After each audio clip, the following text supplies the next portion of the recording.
Ayaw una kung unsa ang naa sa kalibutan, kung unsa ang imong nakita dinhi sa kalibutan. Kung dili una ang mabutang nga langit nun. Huna kung unsa ka maayo ang Ginoo sa imong kinabuhi. Huna kung giunsa ka pagluwas ni Kristo. Kung unsa ang gibuhat ni Kristo alang sa imong kinabuhi.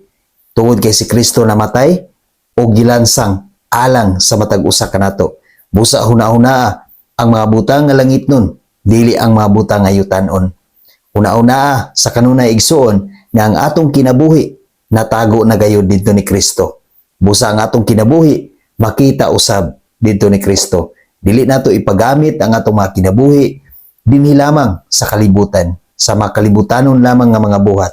Tungod kay dili kana mulungtad hangtod sa kahangturan.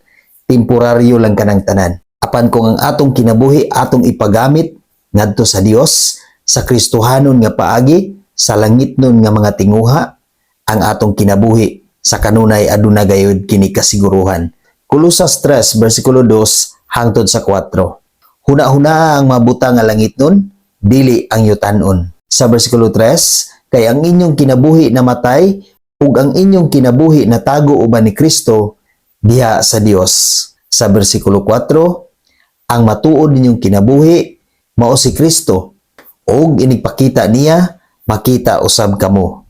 Uban kaniya ug muambit sa iyang himaya. Gusto ka ba nga muambit sa himaya ni Kristo?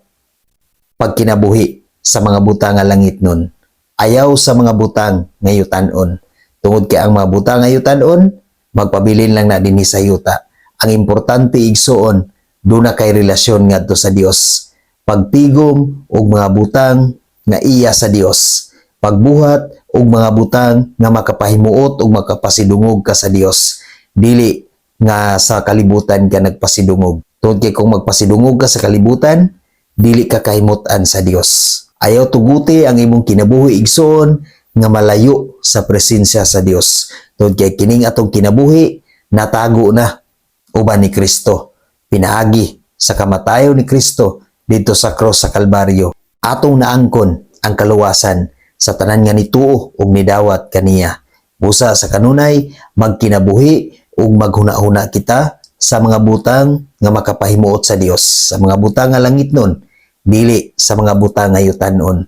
Tungod kay kanang mga butang nga yutan-on mao kanay mga distraction sa atong mga kasing-kasing ug hunahuna. Busa dili kita magpadaog na naigsoon kun dili atong lig-unon ang atong mga kasing-kasing ug hunahuna ngadto sa Ginoo. Tungod kay mga pagsulay lamang kana dinhi sa kalibutan, mga tentasyon lamang kana dinhi sa kalibutan, mga babag lang na sa atong pagtuo ngadto sa Ginoo. Apan kung mubarog kita nga lig-on og dili matarog, dili madala niana, duna gayud kita iganti nga madawat sa Dios ug sigurado gayud nga makaambit kita sa himaya nga ihatag ni Kristo sa matag usa kanato. God bless sa tanan.